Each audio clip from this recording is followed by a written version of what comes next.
Ang Hunter x Hunter ay isa sa pinakamagagandang shonen anime series na ginawa. Ngunit may dalawang version nito, ang 1999 adaptation at ang 2011 adaptation. Maraming fans ang nagtatalo kung alin ang mas maganda. Depende ito sa kung anong hinahanap ng isang manonood, ang madilim at atmospheric na Hunter x Hunter 1999 o ang mas kumpletong at accurate na Hunter x Hunter 2011. Tatalakayin natin ang mga kalakasan at kahinaan ng bawat isa para matukoy kung alin ang mas mainam. Una, ang Hunter x Hunter 1999, ang madilim at mapanindigang version. Ang 1999 version ay nagbigay ng mas mature na ere na tono, lalo na sa York New City at Hunter Exam arcs. Mas na-highlight nito ang madilim na tema ng Hunter x Hunter na siyang gusto ni Togashi. Halimbawa, sa unang labas pa lang ni Hisoka, halatang halata ang kanyang pagiging menacing. Sa 2011, may pagka-playful ang personality niya. Pero sa 1999, para siyang isang halimaw na lumalapit sa biktima. Pangalawa, ang mas malalim na karakter emotions. Ang character development sa 1999 version ay mas emosyonal. Mas na-highlight ang takot at kaba ng mga karakter. Halimbawa sa battle ni Gon at Hanzo sa Hunter Exam, makikita mong ramdam na ramdam ni Gon ang sakit at trauma sa animation at voice acting. Pangatlo, ang mas brutal at may mas matinding impact ang action scenes. Ang laban ni Gon at Hisoka sa Heaven's Arena ay mas brutal sa 1999 versions. Mas mabigat ang suntok at mas realistic ang pagpapakita ng impact ng mga atake. Ang apat, ang dagdag na original content na mas nagpalalim sa kwento. May mga filler episodes sa 1999 na nagbigay na mas maraming impormasyon sa mundo ng Hunter x Hunter. Halimbawa, mas pinalawak ang backstory ni Kurapika, lalo na kung paano niya nakikilala ang kanyang master at kung paano niya natutunang gamitin ang Nen. Isa sa mga kahinaan ng 1999 adaptation. Una, ang hindi sakop ang Chimera Ant at Succession War arcs. Ang pinakamalaking downside ng 1999 version ay natapos ito bago umabot sa Chimera Ant at Succession War arcs.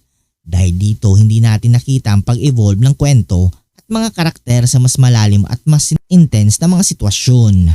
Pangalawa, mabagal ang pacing. May ilang fillers na bagamat maganda, minsan ay nagpapabagal ng daloy ng istorya. Ang Heaven's Arena arc ay mas mahaba sa 1999 at ang Nen system ay hindi masyadong naipaliwanag ng maayos kumpara sa 2011 versions. Pangatlo, luma na ang animation. Bagamat maganda ang art style ng 1999, hindi ito kasing fluid ng animation ng 2011. Ang labanan sa 2011 ay mas dynamic at engaging. Ang Hunter x Hunter 2011, ang mas kumpletong bersyon. Ang mga bentayan ng 2011 adaptation ay una, mas accurate sa manga. Ang 2011 version ay mas malapit sa original na kwento ni Togashi. Halimbawa, ang Nen system ay mas detalyado at mas madaling intindihin dahil sa mas malinaw na eksposisyon. Pangalawa, kumpletong adaptation ng Chimera Ant at Succession War arc.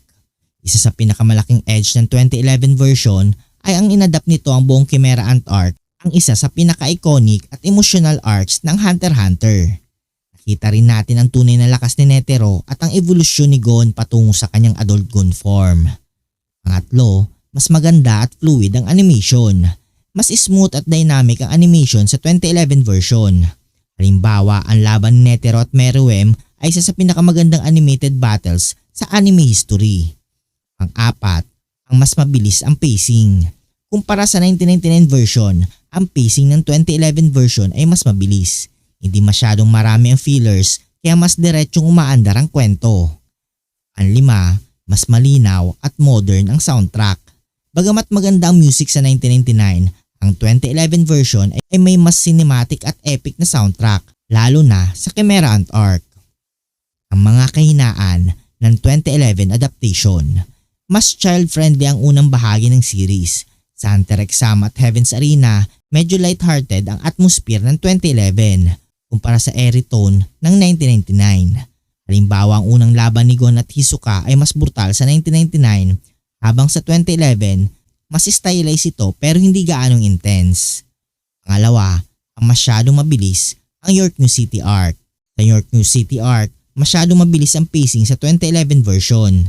Hindi gaanong na-highlight ang dark atmosphere na naramdaman sa 1999 adaptation. Halimbawa ang eksena kung saan nagalit si Kurapika sa mga mafia at mas intense sa 1999 version. Pangatlo, hindi gaanong ka-impactful ang ilang scenes. Ang ilang emotional moments sa 2011 version ay hindi kasing bigat ng nasa 1999. Halimbawa ang confrontation ni Nagon at Pito ay mas nagkaroon ng psychological tension sa 1999 kaysa sa 2011. Ngunit ngayon, alin nga ba ang mas maganda? Depende ito sa kung anong klase ang experience ang gusto mo bilang viewer. Kung gusto mo ng mas madilim, atmospheric at emotional na adaptation, mas bagay sa iyo ang 1999 version. Kung gusto mo naman na mas kumpletong kwento, fluid animation at faithful adaptation sa manga, mas ideal ang 2011 version. Kung gusto mong lubos na maunawaan ng Hunter x Hunter, pinakamagandang panoorin pareho para makita ang strengths ng bawat isa. Ngunit kung pipili lang ng isa, mas mainam ang 2011 version dahil sa mas kumpletong story coverage at mas modern na animation. Kung nagustuhan mo ang video ito, huwag niyong kalimutang mag-like at subscribe and hit notification bell button para updated kayo palagi sa ating video. Maraming salamat.